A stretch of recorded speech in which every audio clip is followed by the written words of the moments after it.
Hello, students. Welcome in the seventh and final lecture of surface chemistry. Here we are going to learn the method of preparation of लियोफोबिक colloidal salt. क्यों? आप समझो lyophobic मतलब what? Solvent and solute both hates each other. तो वो लोग को तो solve बनाना ही नहीं है, तो हमें सर्टन टेक्निक यूज करके हम लियोफोबिक कॉलोइडल सॉल्व प्रिपेयर कर सकते हैं. तो here for formation of lyophobic colloidal sol we have first method that is dispersion method. In dispersion method, the first is mechanical dispersion. Simply देखो, ये इंक जब भी बनता है तो वाटर के अंदर इंक के पार्टिकल्स को एकदम ग्राइंड करके, क्रश करके, नॉन स्टॉप डिसॉल्व करके, स्टीयर कर करके हम लोग डिसॉल्व करके इंक बनाते हैं. तो इंक के पार्टिकल को तो घुलना ही नहीं था अंदर, हमने ग्राइंड कर करके, डिसॉल्व कर करके, नॉन स्टॉप स्टीयर कर करके हमने लियोफोबिक कॉलोइडल सॉल्व बनाया. Right. Similarly the second method is peptization. एक बॉटल में हमने लास्ट टाइम एग्जाम्पल लिया था, बॉटल में दोनों फिल किया, फिर non stop continuously vigorous shaking of that bottle से ये FeCl3 टूटते गए और इसके ऊपर Fe3+ चिपकते गया और पॉजिटिवली चार्ज कॉलोइडल सॉल्व बन गया था. याद है? This is the remaining chloride ions and obviously water भी अंदर थोड़ा. सो पेप्टाइजेशन इज नथिंग बट हमने शेक कर करके, तोड़ के उसको मिलाया, घुलाया, मिलाया. डिस्पर्शन मतलब मिक्स करना. Now the third is electro dispersion, is called as, mister Bredig ने फाइंड आउट किया है, ब्रेडिग आर्क मेथड.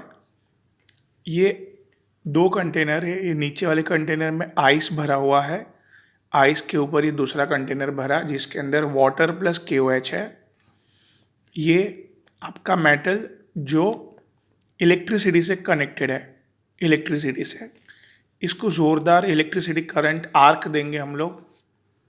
ये जनरली कौन से मेटल्स हो ले सकते हो आप? Platinum, silver, copper, gold, lead. This are the metals you can take here, क्योंकि इसका बॉइलिंग पॉइंट बहुत कम होता है. जैसे ही जोरदार आर्क दिया वैसे ये गोल्ड छोटे छोटे गैशियस पार्टिकल्स में कन्वर्ट होगा.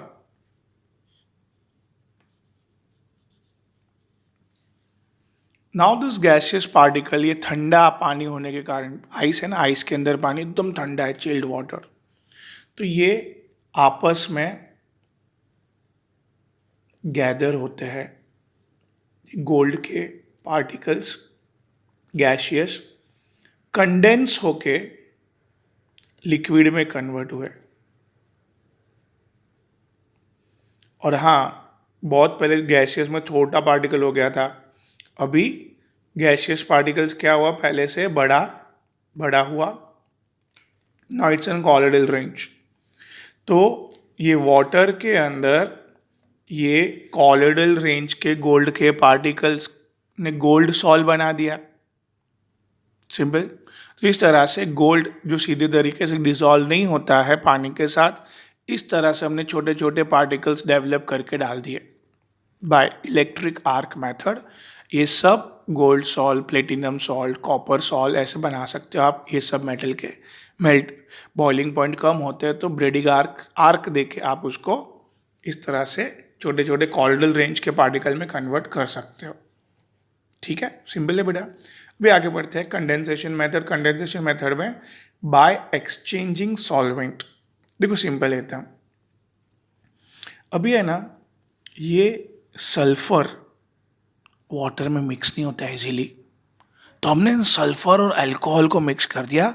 अल्कोहल ऑर्गेनिक है, सल्फर भी कोवेलेंट बॉन्ड है, मतलब ऑर्गेनिक सॉल्वेंट में डिसॉल्व होता है. तो सल्फर और अल्कोहल मिक्स कर दिया, मतलब घुल मिल गया है वो सल्फर और अल्कोहल, बराबर.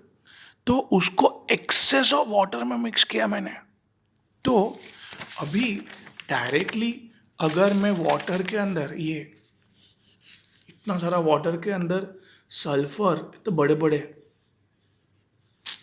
Not mixing it out and sulphur in water is a suspension, नीचे की बैठ जाता है। बट अगर इस तरह से मैं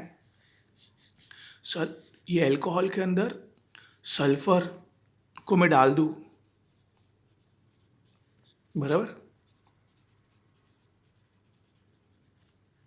तो सल्फर डिजॉल्व हो गए, छोटे छोटे हो गए बहुत, थोड़ा ही अल्कोहल लिया है, थोड़ा ही, और उसमें अंदर सल्फर डालने पे सल्फर डिजॉल्व हो गए, छोटे छोटे हो गए। अभी उसको एक्सेस ऑफ वाटर में डाल दिया मैंने, बराबर, तो ये छोटे छोटे particles in a colloidal range, छोटे छोटे particles in a colloidal range, this is a water. So एक कॉलोइडल सॉल्ट बनाया कि नहीं, सिंपल है, क्लियर बेटा, सुपर। चलो, तो वेरी इंपॉर्टेंट थिंग, तो हियर आपका कंडेंसेशन मेथड में first is exchange of solvent method. मैंने अल्कोहल को वाटर से, इस water, alcohol is very small amount ना, तो alcohol is not considered as a solvent, तो यार वाटर एक्सेस अमाउंट में, तो वाटर एक्सेस में है, तो वाटर सॉल्वेंट मतलब अल्कोहल गायब हो गया, मतलब अल्कोहल को निग्लेक्ट करके हमने वाटर को सॉल्वेंट लिया, लाइक दैट, राइट। तो now excessive cooling, excessive cooling करने पे molecules of a certain substances together to form a colloidal size particle, मतलब नहीं समझा, सिंपल देखो, ये हमने क्या किया, इधर ईथर है, ईथर के अंदर थोड़ा सा वाटर डाला हुआ है, वाटर। अभी कूलिंग करने पे ये लोग ऐसे आपस में गैदर होते जाएंगे, आपस में गैदर होके किस में कन्वर्ट हुए, आइस। सो आइस के particles are bigger than water particles because वो गैदर होते हैं बहुत सारे वाटर पार्टिकल्स, तो now they comes in a colloidal range. तो ईथर के अंदर इस तरह से आइस, ऐसे अगर ईथर के अंदर आइस डालता था ना, तो आइस ऊपर ऊपर ही तैरता था, अंदर ऐसे घूमता फिरता नहीं था। तो इस तरह से अंदर अगर आइस को घुमाना फिराना है ईथर में, तो मैंने पहले क्या लिया, वाटर के ड्रॉपलेट्स जो अंदर चले गए हैं ईथर के। अभी उसको कूलिंग करने पे वो सारे वाटर पार्टिकल्स कनेक्ट होते जाते हैं और अंदर क्या होते जाता है, आइस पार्टिकल्स डेवलप्ड हो के अंदर घूमते फिरते जाते हैं, राइट। और ईथर विथ आइस और अ क्लोरोफॉर्म विथ आइस, इस तरह से आप डेवलप कर सकते हो एज अ कॉलोइडल सॉल्ट, ठीक है। So a colloidal sol of ice plus ether, ice plus chloroform can be developed by this method, clear. Now we have chemical method, chemical composition method। ये chemical composition से भी आप फटाक से colloidal salt ready कर सकते हो आप। जैसे कि first method is called as double decomposition, पता है ना, चाइल्डहुड में पढ़ा था डबल डिकम्पोजिशन। दो स्पीशीज ने प्रॉपरली रिएक्शन करके बनाया, इधर arsenic sulphide and water which is yellow colour का सॉल्व होता है। अगर आर्सेनिक सल्फाइड ऐसे ही पानी में डाल दोगे तो वो अंदर डूब जाएगा, लाइक सस्पेंशन बन जाएगा ना। तो इधर रिएक्शन से थोड़े थोड़े मॉलिक्यूल एकदम थोड़े थोड़े स्मॉल अमाउंट में डेवलप होते जाते हैं, तो इतना बड़ा सा आर्सेनिक सल्फाइड अंदर बैठ जाएगा, सस्पेंशन बन जाएगा। और रिएक्शन से क्या, थोड़ा थोड़ा आर्सेनिक सल्फाइड डेवलप होते गया, थोड़ा थोड़ा इधर उधर घूमते गया, तो थोड़े थोड़े पार्टिकल्स ही डेवलप होते जाते हैं और थोड़े थोड़े इधर डिजॉल्व होते जाते हैं अंदर वाटर के अंदर, और डिजॉल्व होने के बाद they are forming the colloidal salt basically, simple. तो आर्सेनिक सल्फाइड जिसको आपको लिक्विड में कन्वर्ट करके फिर डालते, तब जाके इतना हायर बॉइलिंग पॉइंट कौन देगा, इतना सारा टेम्परेचर। तो इस तरह से फटाफट फटाफट कम टेम्परेचर पे रिएक्शन करवा दो दोनों का, आर्सेनिक ऑक्साइड और हाइड्रोजन सल्फाइड का, तो छोटे छोटे lumps of molecules of arsenic sulphide थोड़े थोड़े डेवलप होते गए, घुल मिलते गए और कॉलोइडल सॉल्ट डेवलप होते गए. ठीक है.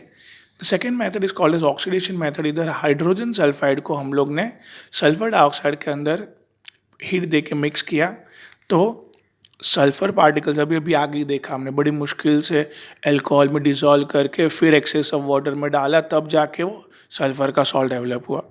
एक अनदर मेथड भी बताता हूँ सल्फर का सॉल्ट डेवलप करने की, काफ़ी ईजी है. देखो, हाइड्रोजन सल्फाइड और सल्फर डाइऑक्साइड का कम टेम्परेचर पे फटाक से रिएक्शन करवाया और छोटे छोटे सल्फर के लम्प्स डेवलप होते गए, छोटे छोटे मॉलिक्यूल सल्फर के डेवलप होते गए और वो पानी के अंदर घूमते हुए दिखाई दिए, छोटे छोटे in the colloidal range, obviously not like that छोटे लाइक अ ट्रू सॉल्यूशन. तो here in a colloidal range में डेवलप होते गया आपका सल्फर इन अ वाटर, और इस तरह से सल्फर इन अ वाटर का कॉलोइडल सॉल्ट भी आप डेवलप कर सकते हो.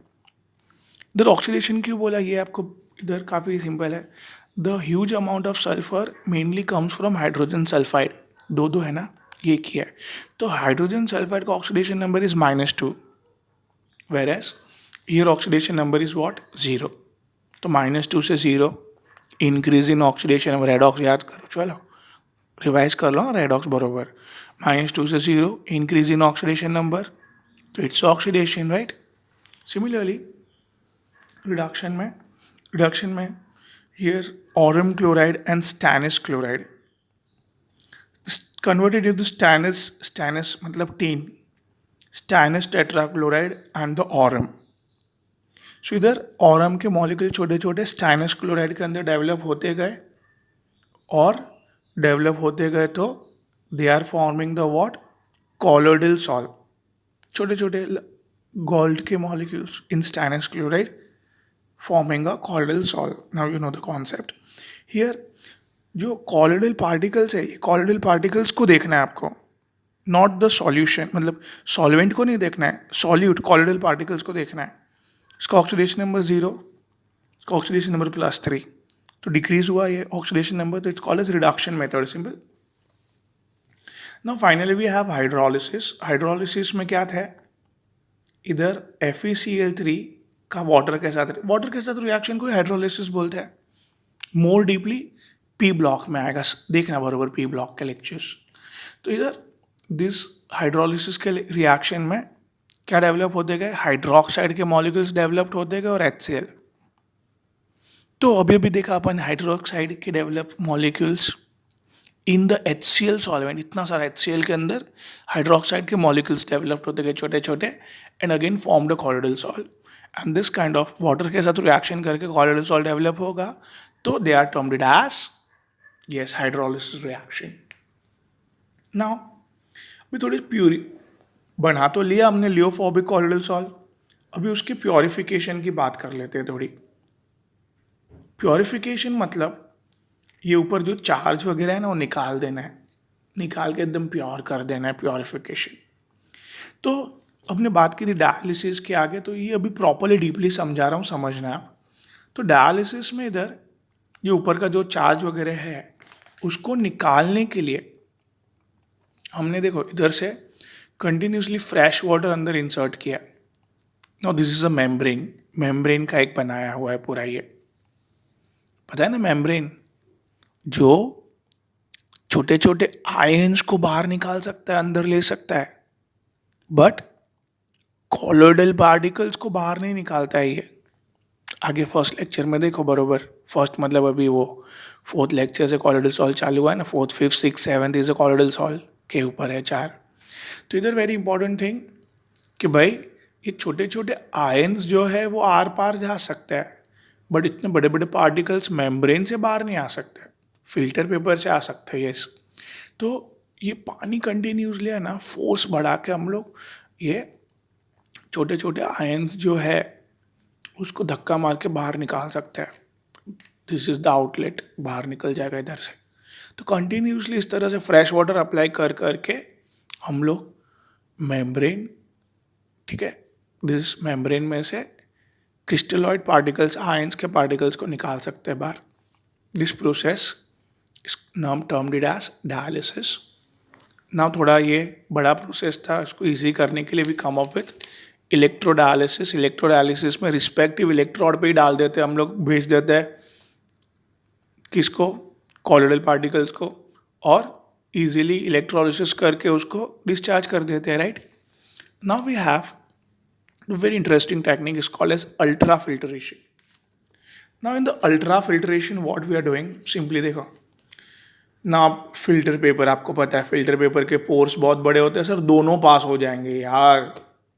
तो पोर्स को छोटा करने के लिए क्या दिमाग लगाया हमने, फिल्टर पेपर को डिप्ट किया 4% नाइट्रोसेल्यूलोस, मतलब 4% नाइट्रोसेल्यूलोस मतलब बाकी का 96% water, like that.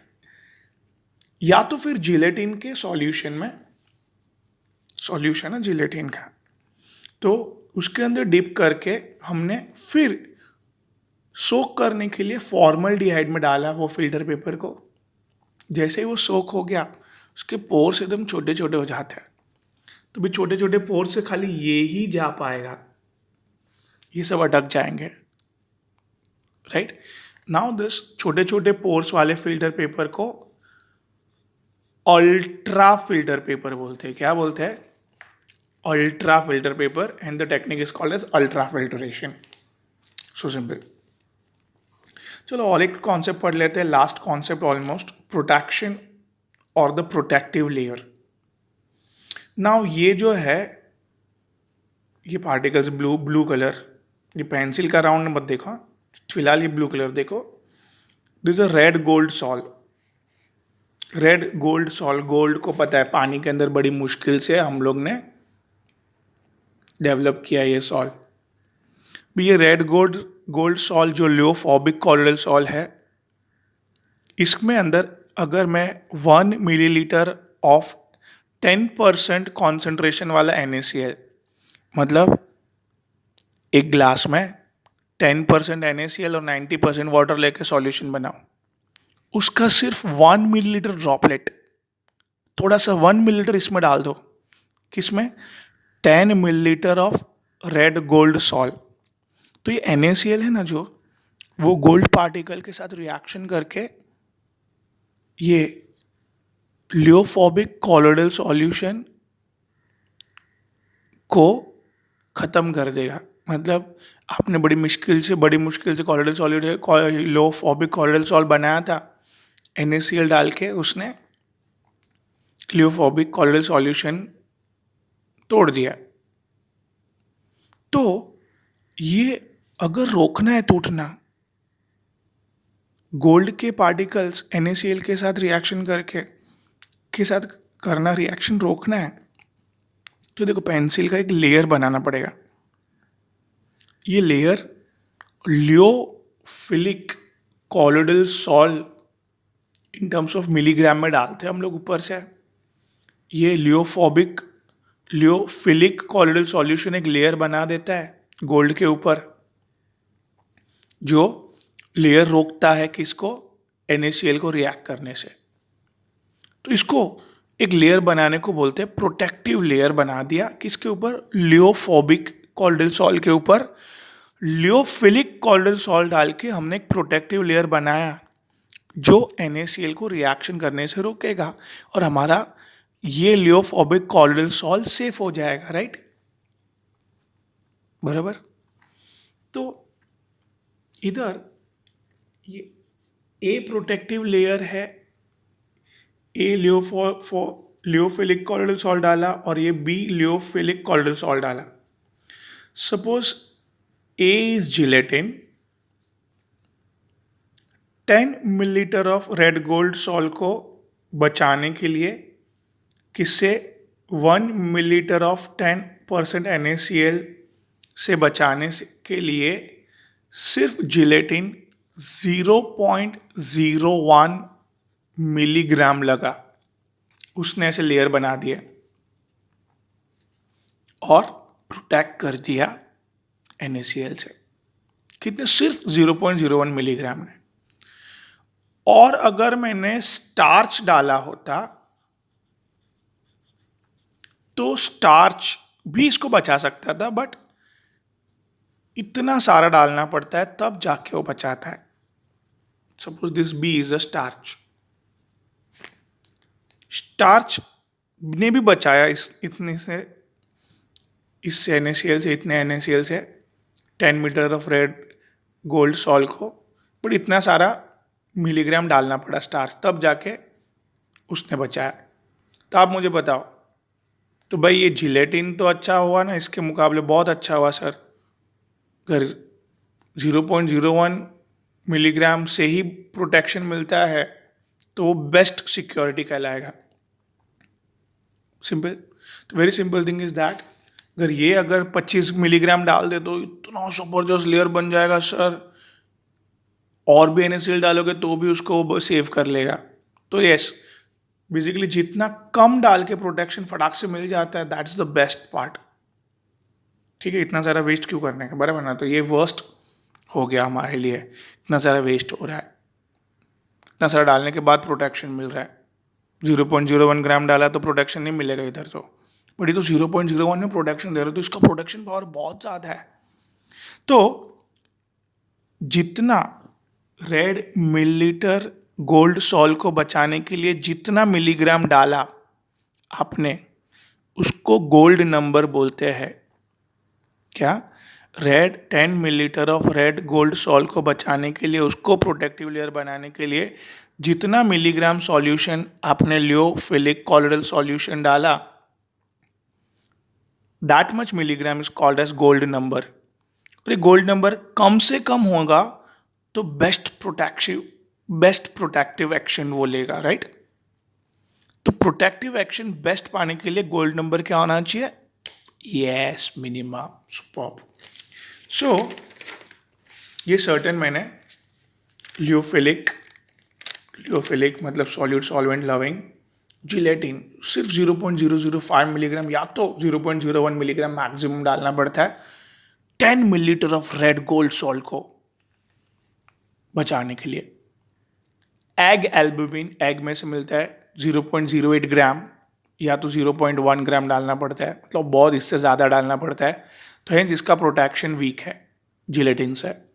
Similarly gum aerobic भी इतना सारा डालना पड़ता है, तो इसका प्रोटेक्शन वीक हुआ एग एल्बुमिन से, और स्टार्च का वीकेस्ट है, राइट। सिंपली वॉल्यूम ऑफ लियोफोबिक जो अभी हमने 10 मिलीलीटर लिया था, और ये 10 कैंसिल हो जाएगा। This is the mass of lyophilic sol जो इन टर्म्स ऑफ मिलीग्राम डाला आपने, दैट्स द गोल्ड नंबर। तो एक फॉर्मूला मैंने बना लिया, राइट, प्रूव भी कर दिया। 10 कैंसिल हो जाएगा इधर, और whatever amount of lyophilic salt in milligram is called as gold number. Now simply protection capacity inversely proportional to the gold number. तो इधर जिलेटिन का क्या था, गोल्ड नंबर बहुत कम था, तो हेंस बेस्ट प्रोटेक्टिव लेयर, और इधर स्टार्च का क्या था, बहुत ज़्यादा था, तो हेंस थोड़ा सा मिनिमम प्रोटेक्शन दिया है उसने, राइट। सिंपल। यस, थोड़ा सा याद करो वो अपना डिस्टिंग्विश लियोफिलिक और लियोफोबिक का थोड़ा पॉइंट मैं बता देता हूँ ना आपको। लियोफिलिक एंड लियोफोबिक का थोड़े से पॉइंट्स देख लो। अभी इधर है ना, क्या है, इट्स सॉल्वेंट लविंग, तो हाइड्रेशन करने पे पानी ने उसको घेर लिया है, जबरदस्त इंटरेक्शन किया है पानी के साथ, highly hydrated, this what less hydrated, right. Similarly charge, तो आप खुद सोचो ना, ये लियोफिलिक जो है सब बाजू से पानी से घिरा हुआ है, तो आपको पता है ना, चार्ज डेवलप करने के लिए तो इलेक्ट्रोलाइट्स चिपकने तो चाहिए, चिपकेंगे कहाँ, सब बाजू तो ये पूरे वाटर मॉलिक्यूल्स है, हाइड्रेटेड हो गया है वो पानी के साथ रिएक्शन कर करके, राइट। तो this important is highly hydrated, this less hydrated. इधर चार्ज बिल्कुल ही लिटिल बिट डेवलप हुआ है, और बिल्कुल नहीं या थोड़ा सा डेवलप हुआ बिकॉज ऑफ थोड़ा, बट हियर वाटर के साथ इंटरेक्शन ही नहीं है, सॉल्वेंट के साथ रिएक्शन ही नहीं है, डिस्पर्स्ड मीडियम के साथ इंटरेक्शन ही नहीं है डिस्पर्स्ड फेस का, तो हेंस पूरा खाली है, तो आराम से आके फटाफट से चिपकते गए और आराम से चार्ज डेवलप्ड हो पाया। कैरेक्टरिस्टिक्स चार्ज मतलब हाइड्रोक्साइड सॉल्ट है तो positive charge, and sulphide salt है तो negative charge. Very good. The what visibility, visibility, ये लोग पानी में इतने इंटरेक्शन करने के लिए इतने टूट जाते हैं, इतने छोटे हो जाते हैं कि ये अभी इजीली माइक्रोस्कोप से भी नहीं दिख पाते हैं, छोटे हो जाते हैं बहुत, ऑलमोस्ट नियरर टू 1 नैनोमीटर. तो here particles are seen under microscope because this is towards 10⁻³ nanometer, बहुत बड़े होते हैं ये लोग. Here coagulation और precipitation, ठीक है, इस पे चार्ज एकदम बहुत कम अमाउंट में है. तो इम्पॉर्टेंट थिंग देखो, चार्ज अगर मॉलिक्यूल बड़ा है तो उसके ऊपर चार्ज जो है वो ज़्यादा अमाउंट में है. तो वो जैसे मैंने इलेक्ट्रोलाइट्स ऐड किए कोएगुलेशन करने के लिए, तो फटाफट वो उसको अट्रैक्ट कर करके कोएगुलेट कर रहे थे. बट एकदम छोटा सा चार्ज डेवलप्ड हुआ है, वो चार्ज कौन से कोने में है क्या पता, तो बहुत सारा इलेक्ट्रोलाइट डालने पे वो जाके उसको डिस्चार्ज कर पाता है. उसको ढूंढना पड़ता है इतना छोटा सा चार्ज कहाँ पे है, तो ढूंढने के लिए बहुत सारा इलेक्ट्रोलाइट डाला तब जाके वो उधर कोएगुलेशन हुआ. Now Tyndall effect, here Tyndall effect में वी से दैट, देखो ना वो लाइट स्कैटरिंग था ना, तो बहुत छोटे मॉलिक्यूल्स ने लाइट स्कैटर प्रॉपरली नहीं किया, बहुत कम किया लाइट स्कैटर, तो प्रॉपरली नहीं दिखता है इसके कॉर्डल पार्टिकल्स. बट हियर बड़े बड़े पार्टिकल्स ने जबरदस्त मूवमेंट कर के कॉर्डल scattering of particles, scattering of light बहुत किया, एंड पूरा सॉल्यूशन दिखता है. मतलब हीमोग्लोबिन एंड ब्लड वाले, हीमोग्लोबिन कितना बड़ा है, तो इसके लिए वो आराम से स्कैटरिंग ऑफ लाइट करके पूरा ब्लड विथ हीमोग्लोबिन का सॉल्व विजिबल कर देता है with the help of Tyndall effect, right. Migration in electric field, charge ही नहीं डेवलप हुआ तो कहाँ से माइग्रेट करेगा, राइट. बहुत लिटिल बिट चार्ज है, बहुत little bit migration is that. But ये इतना सारा चार्ज डेवलप हो गया है कि इसीलिए फटाक करके वो अपने अपने रिस्पेक्टिव इलेक्ट्रोड पे जाते हुए दिखता है. Migration is easily possible, right. Some of the example, lyophilic, solvent loving, gelatin, starch, gum, albumin, cellulose. लोग को वाटर बहुत पसंद है, जबरदस्त वाटर के साथ कॉलोइडल लियोफिलिक कॉलोइडल सॉल्ट बनाता है. Similarly your milk, gold, arsenic, sulfur in water, they don't like water, right. So they want for go for suspension. but हम लोग बड़ी मुश्किल से लियोफोबिक प्रिपरेशन मेथड किया ना, इससे हम लोग लियोफोबिक कॉलोइडल सॉल्ट बनाते हैं. तो इस तरह से सारे प्रिपरेशन दिमाग में फिट होने चाहिए. और ये चैप्टर एकदम सिंपल है, थियोरेटिकल है, तो बरोबर याद करना है. गोल्ड नंबर भूलना नहीं है एकदम. Gold number is also very important part. So please इसको बरोबर हैंडल करो, याद करो, and go for the preparation. Chalo, take care and don't forget to subscribe for the continuous notification. Chalo, bye.